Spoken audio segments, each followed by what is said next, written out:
ago. We'll continue with that. It's a very powerful story, shows the power of devotional service. I'm supposed to bring the camera. And also the power of chanting, how powerful chanting is. So we'll read that. So go back, share the screen. Those physical Bhagavatam, if you like to take out, we are reading from 6th canto, 1st chapter, starting text 15.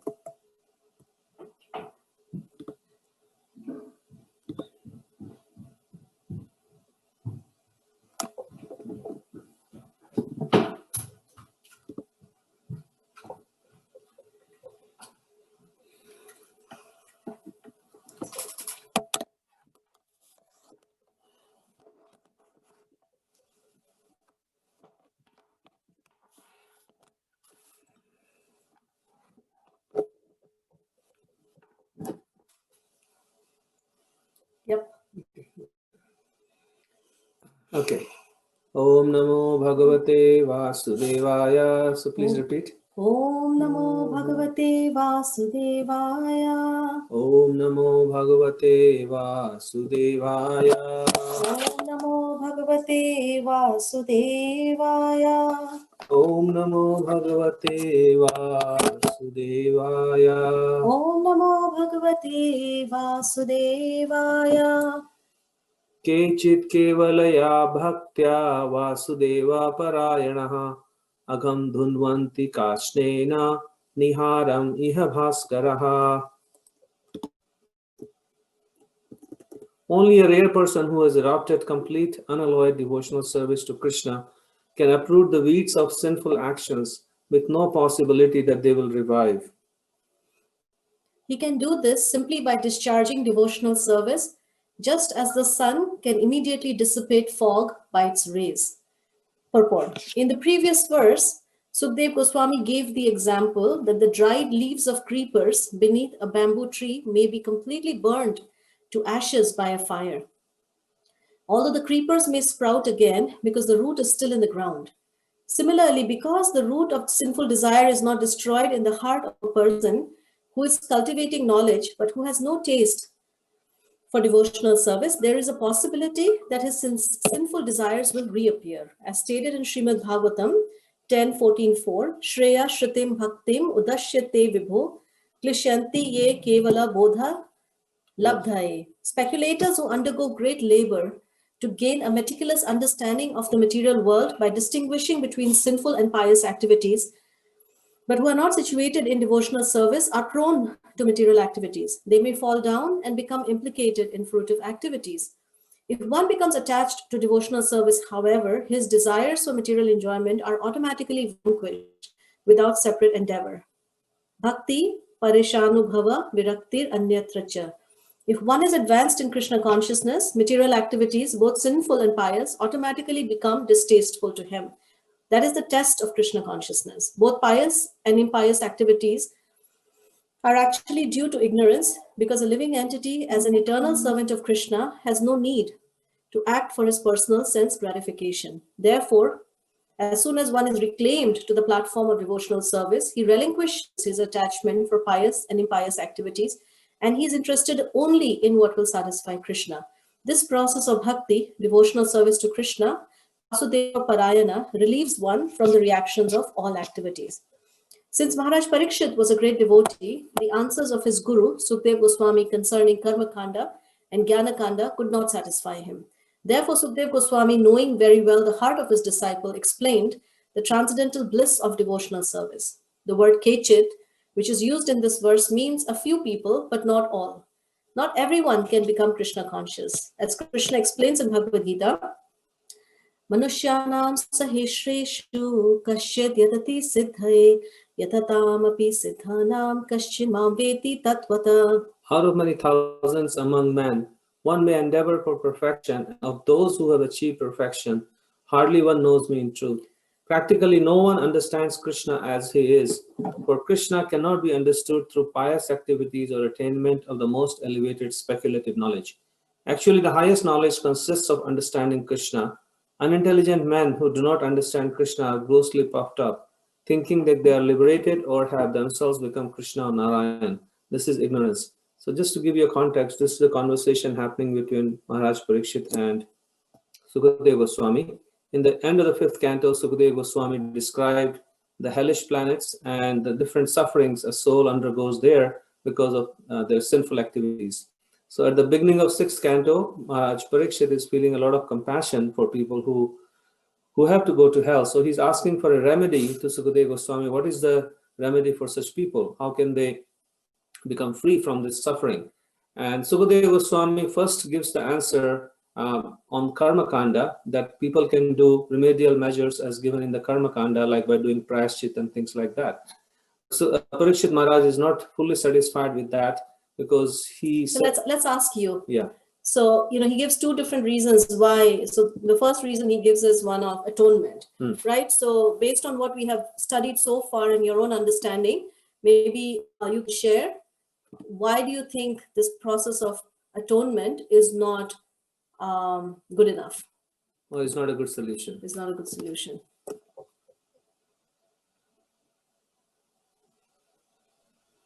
Because atonement is... Nandakumar Prabhu, we'll come back to you. You are like our go-to person. Yeah, the go-to person. Just give us 1 minute. So let's first give some discussion. Yeah, and then we'll come to you for sure. Think about it, that why do you think the process, because he's thinking that, yeah, this is going to cause so much of suffering. So the teacher wants, and so initially gives him this solution that, yeah, atonement is the way to do it, which Maharaj Parikshit then rejects it. Why does he reject it? What's wrong with atonement or prayashchit?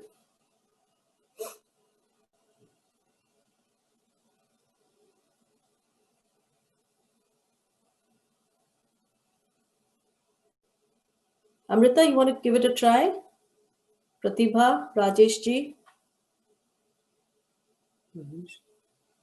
Isn't there Rajesh ji? Yeah.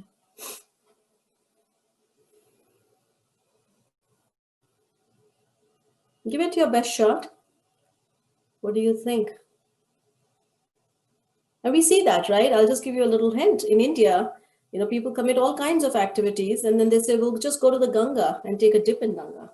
What's wrong with that? Or they'll say, I'll get this worship done, or I'll get this puja done, or whatever. There's so many different rituals that people can execute after engaging in activities which are, which can produce a bad karma.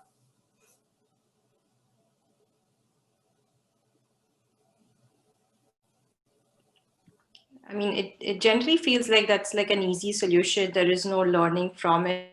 I think it's, people can go back to doing what they were doing without really, having any realization of, why they had, what lessons they had to learn from it. And,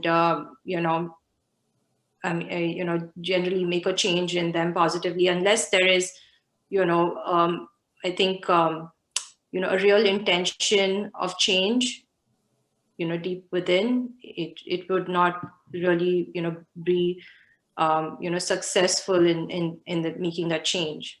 Excellent. So what you're saying is kind of a patchwork. Yeah. Right? Like a Band-Aid effect. Yeah. Yeah, atonement is almost like bribing God, I think, like without really, making enough, you're not really controlling the damage. That's what I think. Very nice, very nice. And Prabhupada actually addresses that in this purport. So there is a hint. What is, and you both are absolutely right, that it's like a patchwork, it's like bribing God, right? It's not addressing the root cause. So that's what Prabhupada's saying, that because the root cause is not addressed. So yeah, Nandakumar Prabhu, now you can go ahead. Can you share what is the problem with prayashchitta? I mean, I think the Mataji gave a great explanation. I would just say that it's more like a selfish thing, because it's for, again, your own interest that you're trying. It's not satisfying Krishna's interest here. So atonement says that I want to be something, so I do these things, and I want you to give me, my satisfaction. So I do an atonement, but it doesn't say that are you doing this atonement to satisfy Krishna. So if that doesn't exist, then that atonement is useless.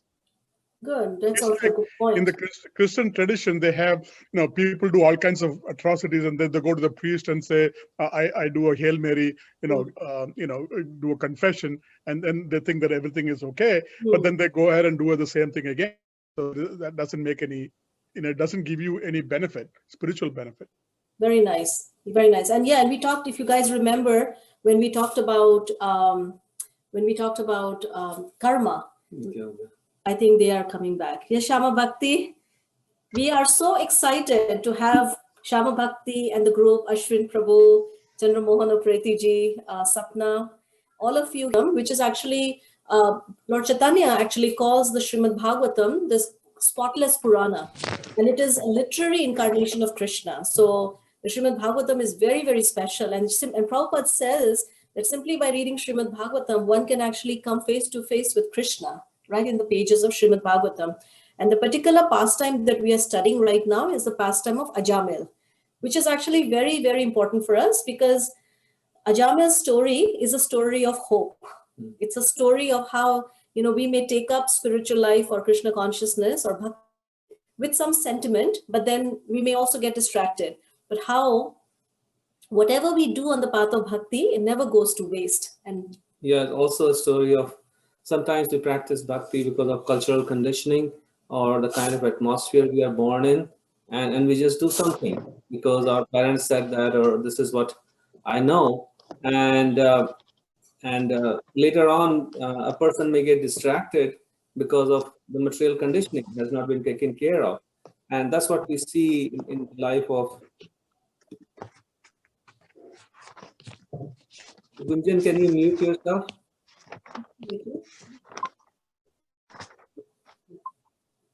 Okay. So, but here in Ajamil's story, we see that he basically Ajamil. no, but we haven't gotten into the story yet. Okay. So let's not, Yeah. we'll get into the story. But right now, what we're talking about is that in the 5th canto, Sukdev Goswami explains all kinds of different hellish planets.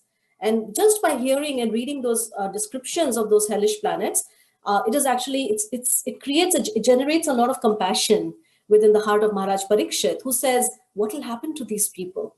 And how will these people be delivered? So then Sukdev Goswami, he offers a remedial measure.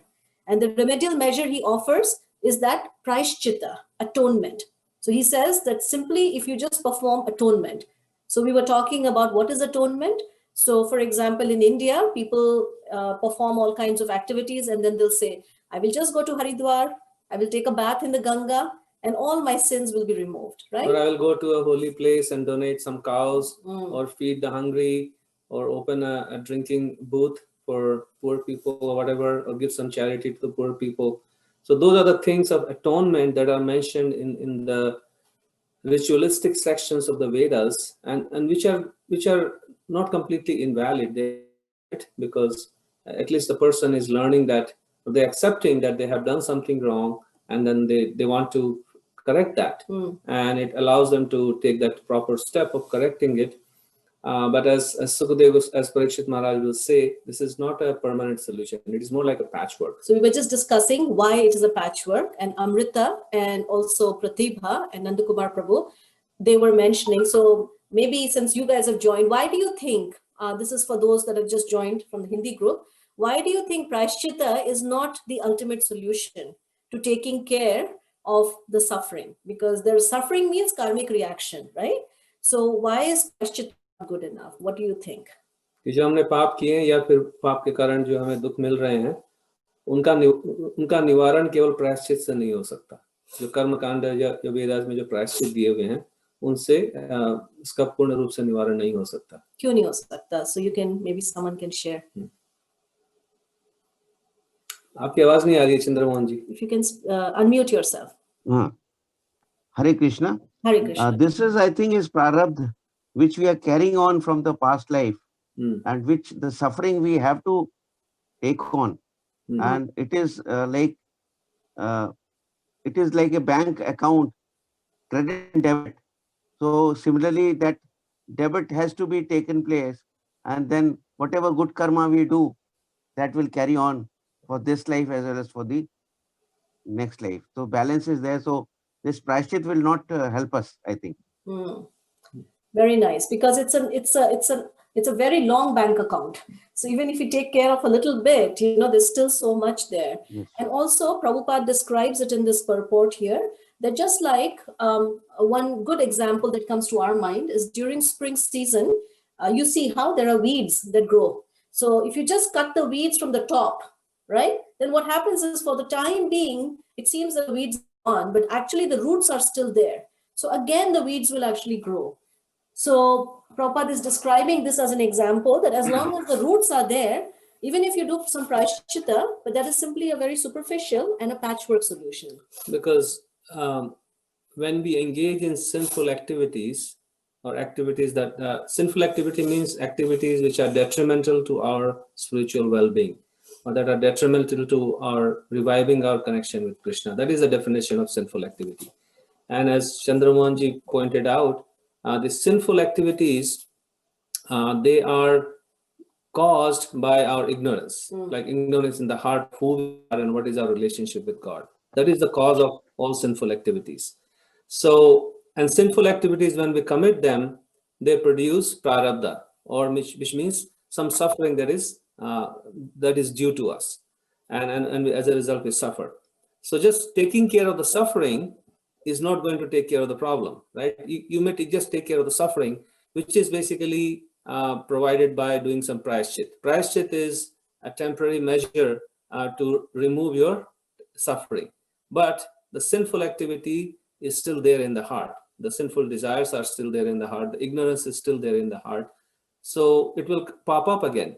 It's like the head of Ravana. You cut one head, then the head comes back up again.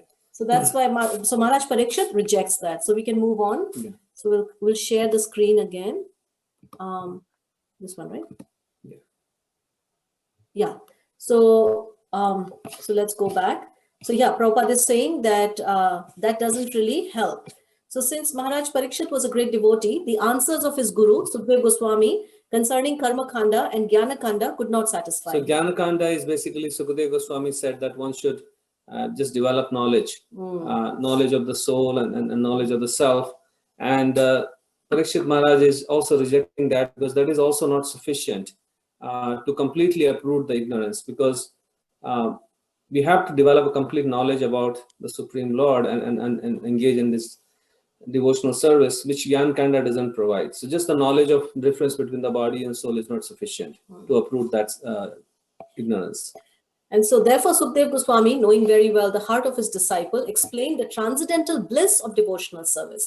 The word kechit, which is used in this verse, means a few people, but not all. Not everyone can become Krishna conscious. As Krishna explains in Bhagavad Gita 7.3, Manushyanam saheshreshu kaschid yatati siddhaye yatatam api siddhanam kaschid mam veti tatvata. Out of many thousands among men, one may endeavor for perfection, and of those who have achieved perfection, hardly one knows me in truth. Practically no one understands Krishna as he is, for Krishna cannot be understood through pious activities or attainment of the most elevated speculative knowledge. Actually, the highest knowledge consists of understanding Krishna. Unintelligent men who do not understand Krishna are grossly puffed up, thinking that they are liberated or have themselves become Krishna or Narayan. This is ignorance. To indicate the purity of bhakti, Rupa Goswami says in Bhakti Rasamrit Sindhu, Anya Bhilashita Shunyam Jnana Karmadi Anavritam Anukullena Krishnanu Shilanam Bhakti Uttama. One should render transcendental loving service to the Supreme Lord Krishna favorably and without desire for material profit or gain through fruitive activities or philosophical speculation. That is called pure devotional service. Srila Rupa Goswami further explains that bhakti is kleshagni shubhada, which means that if one takes to devotional service, all kinds of unnecessary labor and material distress cease entirely, and one achieves all good fortune. Bhakti is so powerful that it is also said to be moksha laghuta krita. In other words, it minimizes. It's a long purport. We can just move on. So we'll just make this one point here. This really goes into a lot of detail, which we can come back to later. The point being that the process of bhakti is so powerful that right in the very beginning stages of bhakti, just like when you have a little seed and it sprouts and then you get the first two leaves coming out of it. So the first two leaves that come out of the process of bhakti is called, the two leaves. One is called kleshagni and the other is called shubhada. So Kleshagni means it completely destroys all the miseries that one has accumulated over countless lifetime. And Shubhada means it generates all good fortune, which none of the other processes are able to do. So we'll go on to the next verse here. So here, the main point here that, let's read the last few lines. This is a very good point, Bhaskara, the sun. Yeah. Even in the stage of Abhasa Rupa Bhakti, Abhas means you're just getting a feeling for Bhakti, like the starting stages of Bhakti, all the reactions of sinful life are uprooted and vanquished. Srila Jiva Goswami expresses the opinion that the word kasnena means that even if one has a desire to commit sinful actions, the roots of that desire are vanquished merely by Abhasa Rupa Bhakti. The example of Bhaskara, the sun, is most appropriate. The Abhasa feature of Bhakti is compared to dawn, and the accumulation of one's sinful activities is compared to fog. Since fog does not spread throughout the sky, the sun need do no more than merely manifest its first rays, and the fog immediately disappears. Similarly, if one has even a slight relationship with devotional service, all the fog of his sinful life is immediately vanquished. So this is like a very powerful example that when the first rays of the sun come out, then two things happen. One is that the fog will disappear, and also if there are any thieves or bandits or whatever they are moving around, they will also immediately disappear because they don't want to be caught. So similarly, in other processes like karma or jnana, one has to like really slog it out, and even if carried out perfectly, they are not sufficient to root out the sinful desires from the heart. But bhakti is so powerful that even the abhas, like the beginning stages, which is compared to dawn, completely removes the fog of sinful desires and activities from the heart. So dawn means that the sun is not completely out. Yeah, sun is not out yet. The sun is not out. It's just the first rays, right? So it's even that is so powerful. And if you remember, and maybe someone would like to share, there's a verse in the Bhagavad Gita where Krishna actually speaks on exactly the same point. Would anyone like to share which verse it is from the Bhagavad Gita where Krishna says the power of bhakti, that even a little bit can protect you? Anybody, old, new, anyone can share.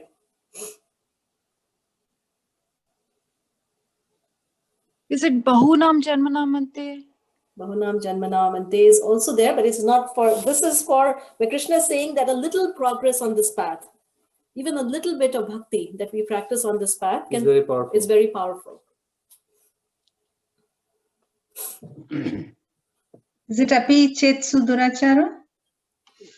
Apichit Sudarachara, that's more like even if somebody is most sinful, then also protect them. So that's more like somebody who's sinning. This verse is more, give you a hint, it's from the second chapter, very famous verse. All of you probably already know. A little bit, yeah, and this is a good exercise actually. Open up your Bhagavad Gita on Veda base and maybe, find this verse. I think it'll be great. And if you don't find it, you can skip dinner tonight.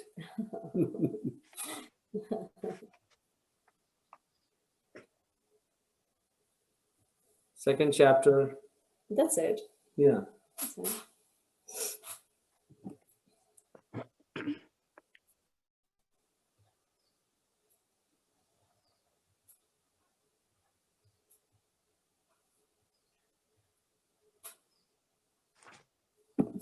It's a good idea to be familiar with some of these key verses because it'll help you in your own understanding and also in sharing it with others. So you can think about the second chapter. It's 240. Neha bhikrama nasho asti pratvayo na vidyate swa alpamasya dharmasya trayate mahato bhayat. Very nice, very nice. Maybe someone else can read the translation.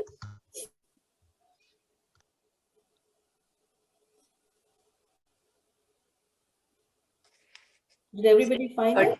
240. Yeah, go ahead. 14. 240. 2.40. Amrita, you want to read the translation? Go ahead. In this endeavor, there is no loss or diminution, and a little advancement on this path can protect one from the most dangerous type of fear. So how does this compare to what we are talking about in the Bhagavatam, that the first rays of the sun can dissipate the fog? Since there is no loss at all, even little advancement on this path can protect one from the most dangerous type of fear. Now, what is the most dangerous fear?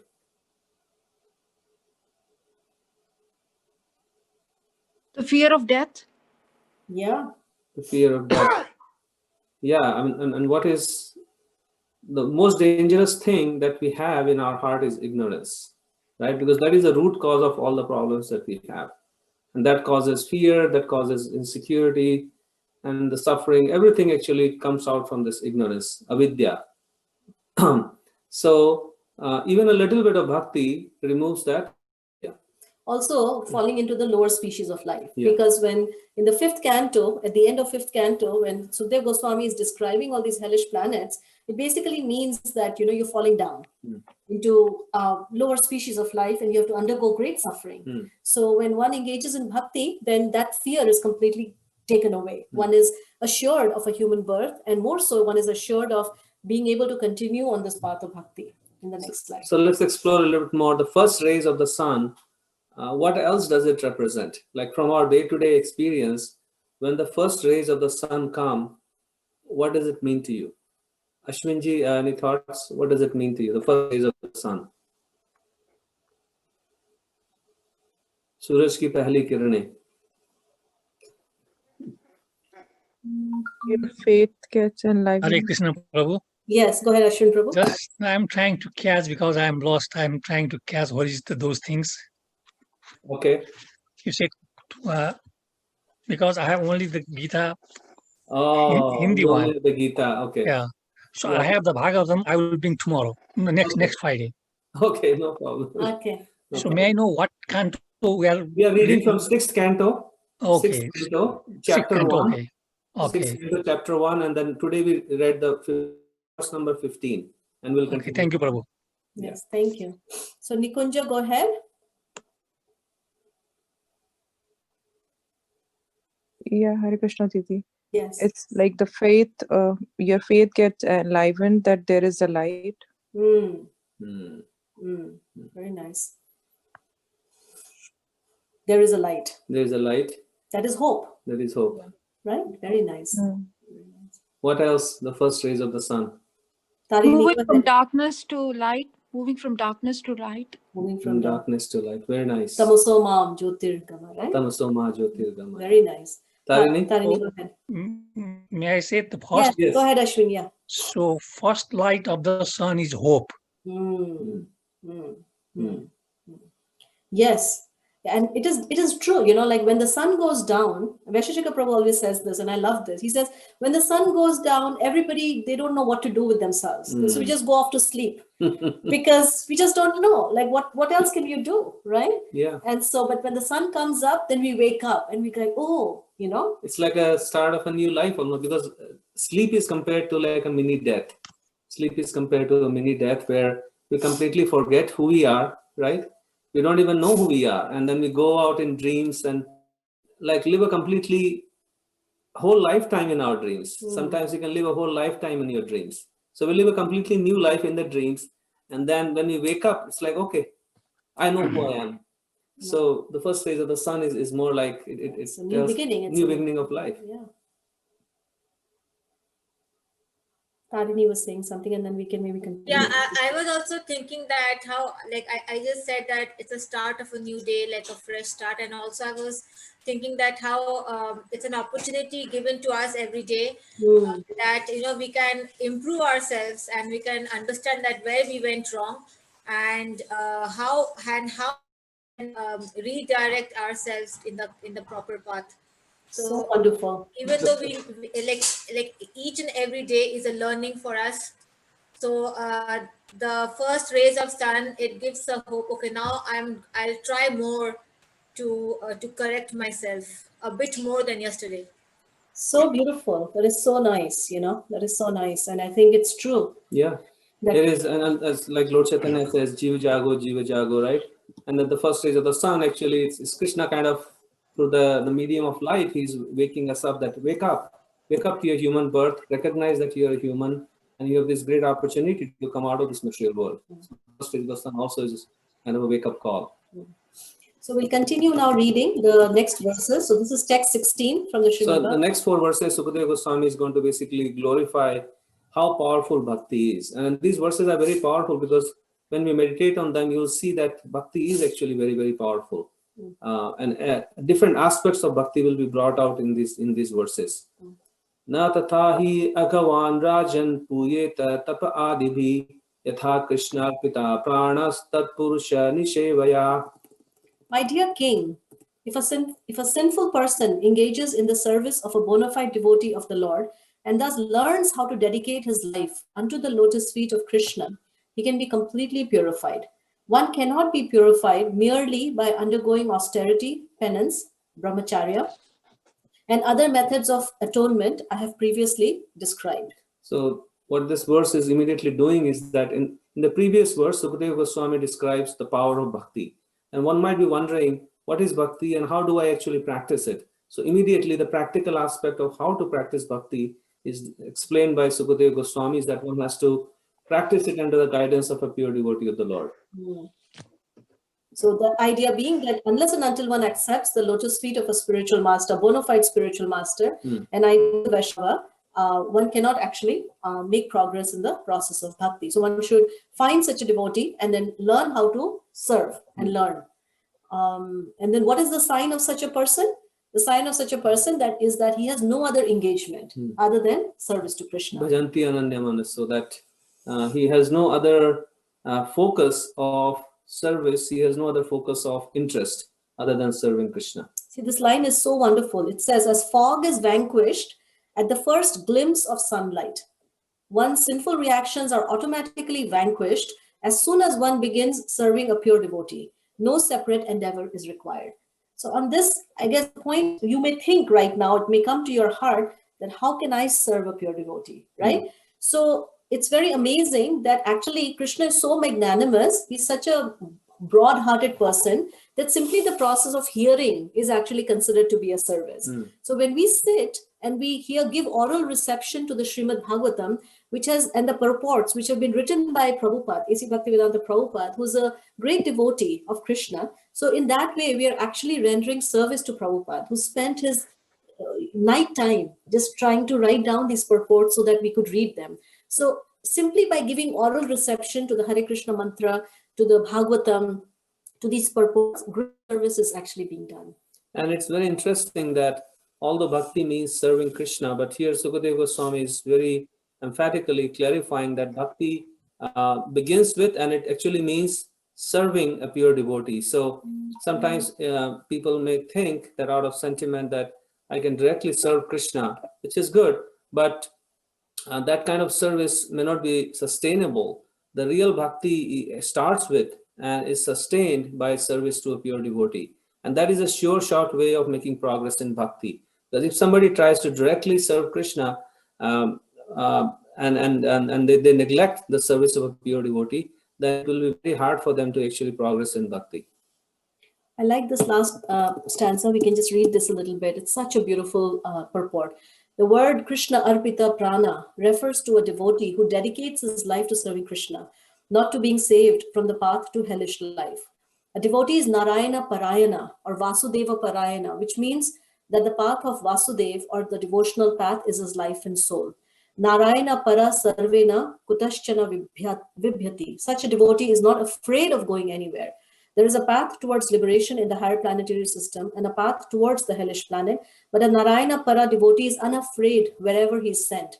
He simply wants to remember Krishna, wherever he may be. Such a devotee is unconcerned with hell and heaven. He is simply attached to rendering service to Krishna. When a devotee is put into hellish condition, he accepts them as Krishna's mercy. Tatyanukampam susukshimano. He does not protest. Oh, I'm such a great devotee of Krishna. Why have I been put into this misery? Instead, he thinks this is Krishna's mercy. Such an attitude is possible for a devotee who engages in the service of Krishna's representative. This is the secret of success.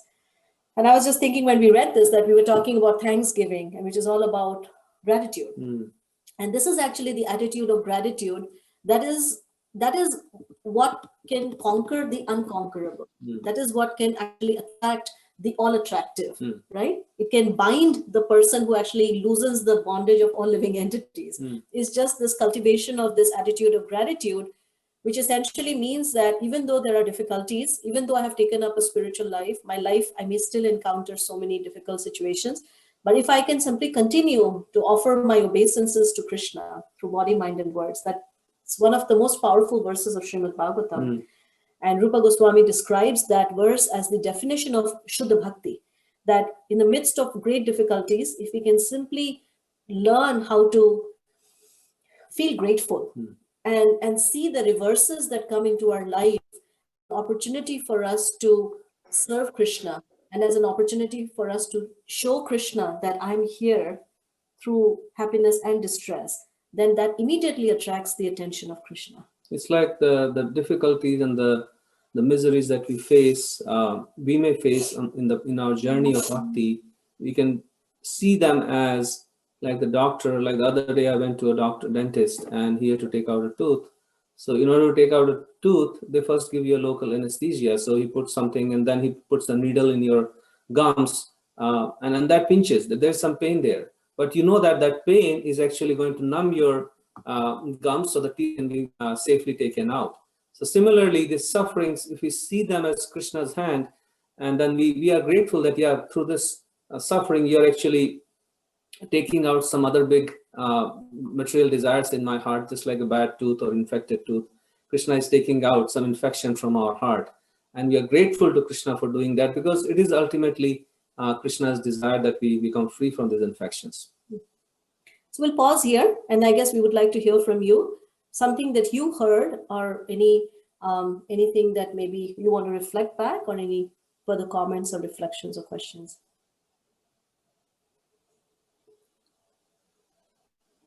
Now, Chandana ji, or yes, go ahead, Chandramohan ji. Go ahead.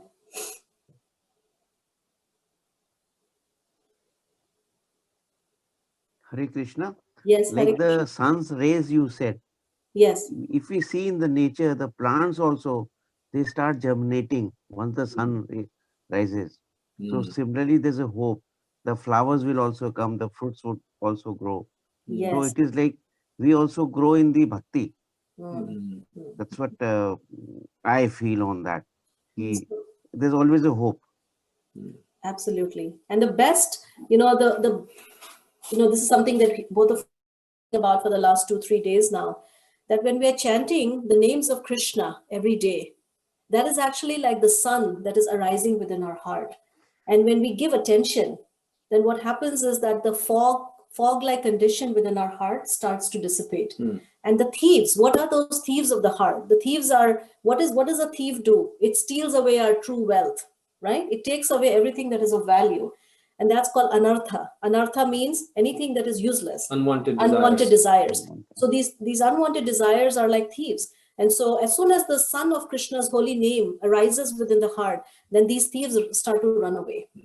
And the fog, which is confusion, doubt, uncertainty, I'm not sure if I really can do this. What is my purpose in life? All that goes away. And then the sun is out. And like you're saying, when the sun comes out, what happens? You become optimistic. You become hopeful, right? And so even though difficulties are coming, one can still be happy because one feels oneself greatly fortunate.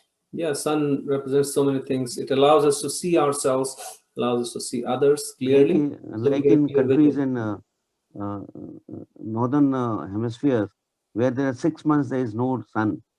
So for those people, moment the sun comes, everybody would be very happy. They'll come out. There's a hope. Now everything will grow. Yes. They are also growing. Their children would also be very happy. The plants would also grow. So the nature is growing. The birds would also, everything would be there. So it's all due to Krishna, that this rotation of earth is going and the sun is coming. So there's always a hope. Exactly. That's what I'm connecting with. Very with good that. point. Thank you. Thank you for reinforcing that point. I think it's really, really, it's true. So anything else that you heard from this section that we just read about? Hare Krishna. Yes, Hare Krishna, Chandana. To me, the first ray of the sun, I thank Krishna and say that you gave me one more day to learn about Bhagavad Gita, listen spiritually. I've given one more day. Wow, nice. And that is a mode of gratitude. That is actually a mode of gratitude. And that is a very, very endearing to Krishna, that through all the challenges that we may experience, and another person may say, oh Krishna, oh God, another day of lockdown, another day of quarantine. And then as a devotee, we wake up and we say, oh, another day. Another day of lockdown with you, Krishna. With you, Krishna. Right. So it's a mood of gratitude, and that immediately attracts the attention of Krishna. So yeah. Very nice. Anybody else?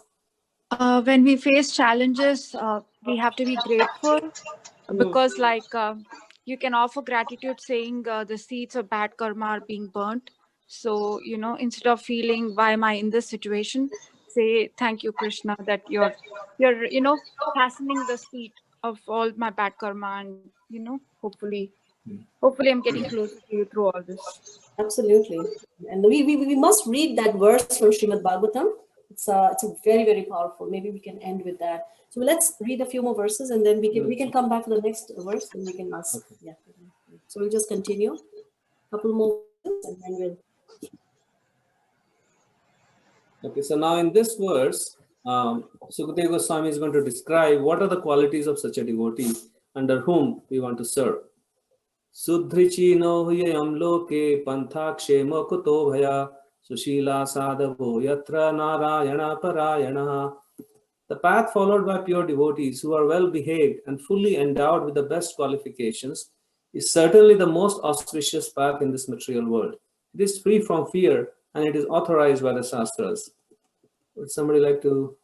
We don't need to read all of them now. Let's read this one. Nothing. Yeah. Okay. Text 18. Prayaschittani chirnani narayana paranmukham na nispunanti rajendra surakumbham ivapagaha. My dear king, as a pot containing liquor cannot be purified even if it is washed in the waters of many rivers, non-devotees cannot be purified by processes of atonement, even if they perform them very well. So this is actually like the final conclusion that even if you take a pot of liquor and you clean it in so many different rivers, you cannot purify it. Or if you just take like I was thinking, if some piece of metal which has a mixture, like say you take a piece of gold which has mixture in it, and you say, oh, I'm just going to wash it with soap and water. And you can keep washing it with soap and water, but it's not going to get purified. So it has to be put in fire, right? So same way, one cannot just purify oneself through this process of atonement. Sakrinmana Krishna Padara Vindayo Niveshitam Tad Gunaragiyeha Nateyamam Pashabhritasya Tad Bhatan Swapne Pipashyanti Chirna Nishkritaha. Although not having fully realized Krishna, persons who have even once surrendered completely unto his lotus feet and who have become attracted to his name, fame, name, form, qualities, and pastimes are completely freed of all sinful reactions, for they have thus accepted the true method of atonement.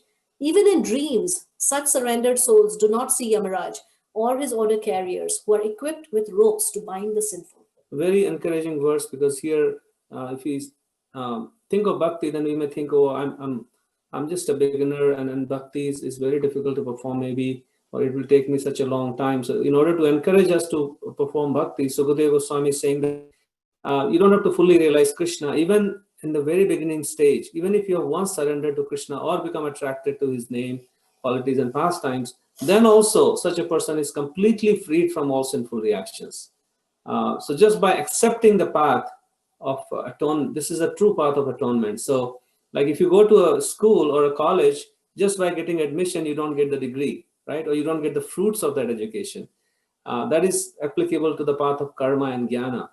You have to complete it to get some benefits or results. But bhakti is such that even if you are accepted, or if you get admitted into the school of bhakti, you get the kind of a degree, in one sense, you get the benefits of bhakti. That the sinful reactions are completely destroyed. But the reason we continue to practice bhakti is to fully revive our love for Krishna. That is our real goal now, because the sinful reactions are taken care of.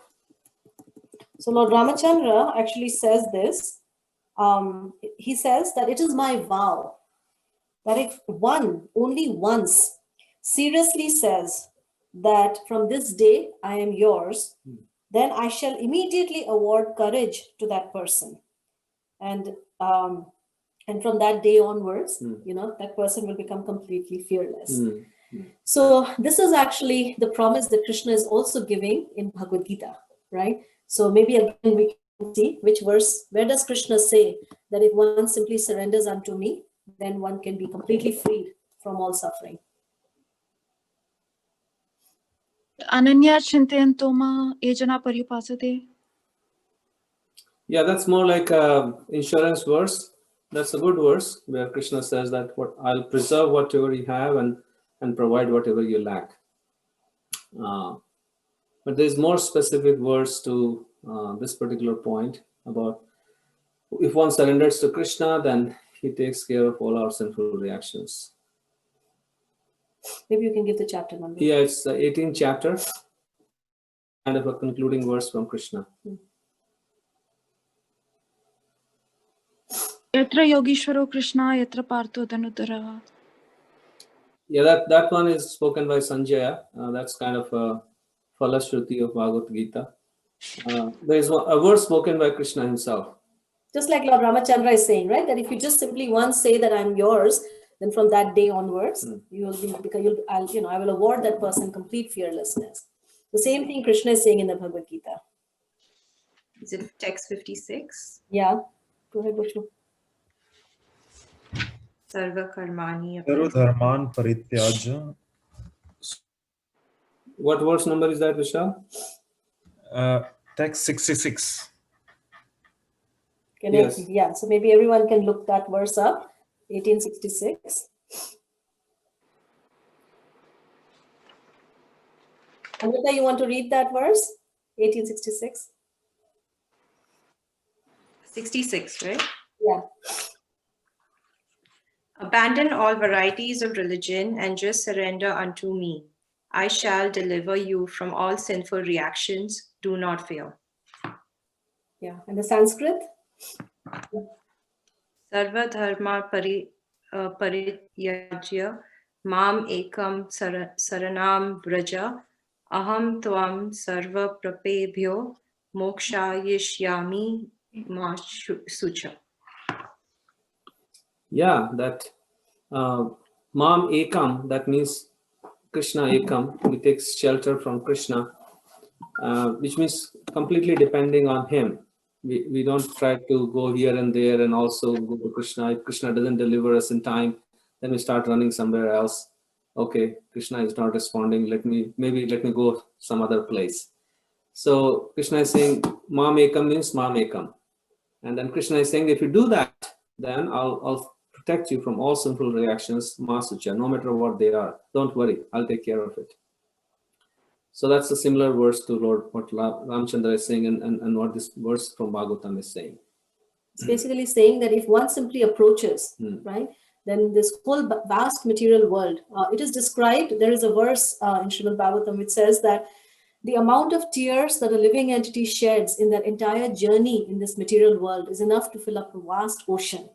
But that entire ocean gets reduced to the water that is contained in the hoof print of a calf. So when you see a calf, right, we just had Gopashtami, so like a vatsa.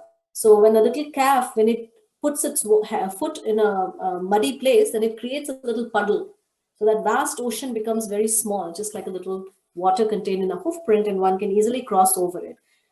So this is how powerful the process of bhakti is. And I think Gunjan wanted to understand those two leaves that sprouts about the two initial leaves of bhakti. So yeah, two initial leaves of bhakti, which means that as soon as in the very first step, like somebody just chants Krishna's name even once or does something for Krishna, hears about Krishna or finds Krishna interesting, that is the beginning of bhakti. And in bhakti, the two first leaves, Shubhada and Kleshagni. Kleshagni. So Kleshagni is this burning of the heart because of our material desires and our engagement with matter. That actually burns the heart. As soon as we, just like when we put our finger in the fire, then our finger starts burning. So the material world is like a fire. It's called Sansara Davanala. Actually, what we could do, and this is something, a good exercise for all of you. In the morning, we actually sing a prayer to the spiritual master, because remember, in this particular section, it talks about approaching the spiritual master. And simply by approaching a bona fide guru, one can become free of the reactions to sinful life. So in the morning, when you wake up, if you're interested, what we could do, there is this very beautiful song that we sing, and it goes something like this. Samsaradavana loka Pranaya karunya gana ganatvam Praptasya kalyana gunarnavasya Vande Guru Shri Charanaravinda. So it's describing this whole material world as a great davanal, which means like a great forest fire, which is burning. And just like you cannot... like in California and Oregon right now, the great forest fires burning, right? And people's houses are just burned in few hours or few minutes. And it's a great amount of uncertainty. And nothing can stop it. You can't just stop that by just like taking some buckets of water and throwing on it, right? So all that suffering that we have accumulated over countless lifetime is like this great burning. So what can stop that fire? It's the cloud when it rains. It requires heavy downpour of rain for that fire to stop. So that the spiritual master or a bona fide devotee is actually compared to a rain-filled cloud. And just by approaching the shelter of such a spiritual master, all of one's miseries and the burning within the heart can be completely eradicated. So if you are interested, let us know. Shama Bhakti, or maybe one of you guys, Shama Bhakti, maybe if you can take responsibility, maybe we can send everyone the words and as well as the how to sing this, the melody for that. And then, I guess we are offering that morning. There is a session in the morning at 7:00 a.m. Eastern time, right? No, but that they're just doing. But maybe they can join that, and then maybe one day we can do the Sansara Davanal prayer in that to begin with. It takes us 5 minutes, but it's a wonderful prayer too. So anyways, Kleshagni, Gunjan means it removes that Klesha, which means suffering, and Agni means fire. So the fire of material suffering, that is removed from the roots, and which means that all the aprarabdha or aprarabdha karma is taken care of. And whatever little prarabdha karma is left because of our past engagement, like this material body and some amount of suffering that may still be left, but that is again taken care of, administered, used in a different way, because regular suffering is burning. But when a suffering comes under the guidance of Krishna, just like when a doctor puts the injection in, then that suffering, we know that it's healing for me. So similarly, any remaining little bit of suffering that is given to us by Krishna's hand, that is actually healing, and it gives us hope that my infection is going away. So that is Kleshagni, and Shubhada means all auspiciousness, which means wherever Krishna is there, then all auspiciousness is there, which means auspiciousness means that our heart is attracted towards our spiritual life. That is auspiciousness. We are not attracted by unnecessary material things which pull us down. And arrangements made by Krishna to bring us closer to him. That is auspiciousness. So hope that helps. That starts right from the very beginning. Yeah. Thank you, Mataji Prabhu. It really helps to understand. And I also want to say something. Can I? Yes, please. I want to say in Hindi. I'm comfortable. Yes, absolutely. Go ahead. आपने जो बताया कि पूरे समुद्र का पानी एक छोटा सा काऊ के फुटप्रिंट में आ जाता है, that is mention in Ramayana Sundarkand. मैंने कुछ दिन पहले ही पढ़ा था. उसमें एक श्लोक है जिसमें ये लिखा है कि अगर आप अपने हृदय में राम का नाम रखते हैं तो पूरे समुद्र का पानी जैसे उसमें समा जाता है काऊ के फुटप्रिंट में. ऐसे आपके सारे अभी मुझे याद नहीं है, बट मैंने सुंदरकांड में ये पढ़ा था. ठीक है, तो अगर मौका मिले तो निकाल के अगली बार बताना. मैं बताऊंगी बुक में ढूंढ करके. Amazing, nice. huh? Very nice, very nice. So she's simply repeating that the same verse that we talked about, and how the vast ocean becomes reduced to the size of water contained in the hoof print of a calf. That is also mentioned in the Ramayana. In Bhagavatam, Lord Brahma says that. The beautiful verse, it says, Samashitaye padapallava plavam mahat padam punya yasho murare bhavambuder vatsa padam padam padam padam padam yad vipadam natesha.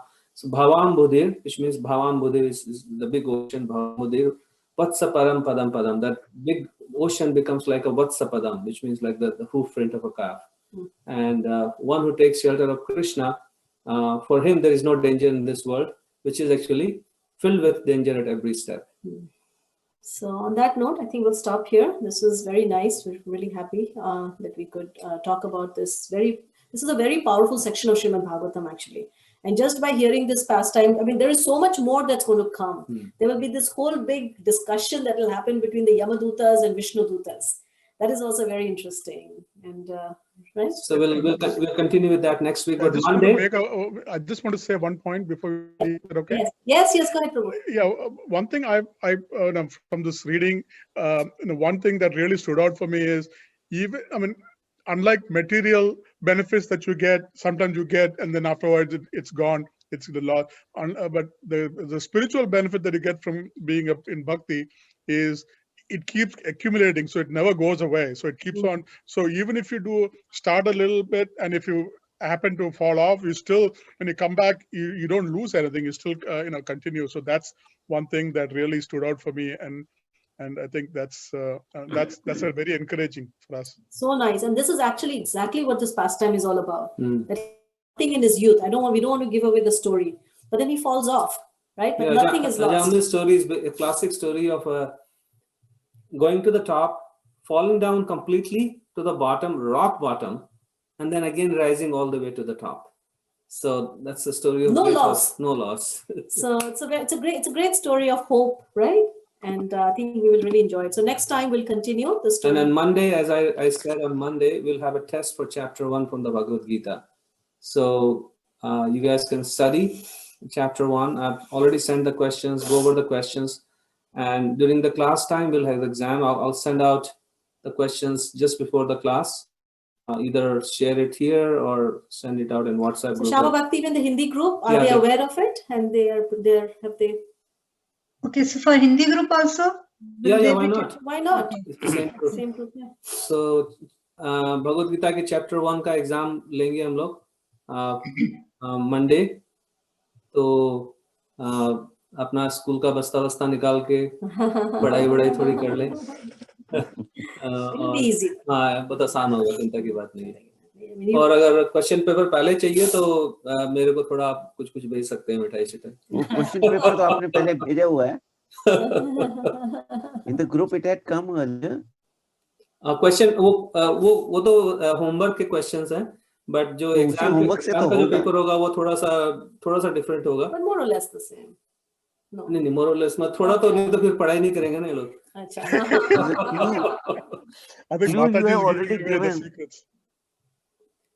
हाँ, तो आप question अगर कर लेंगे, वो homework वाले question कर लेंगे तो आपकी तैयारी पक्की हो जाएगी। That's it.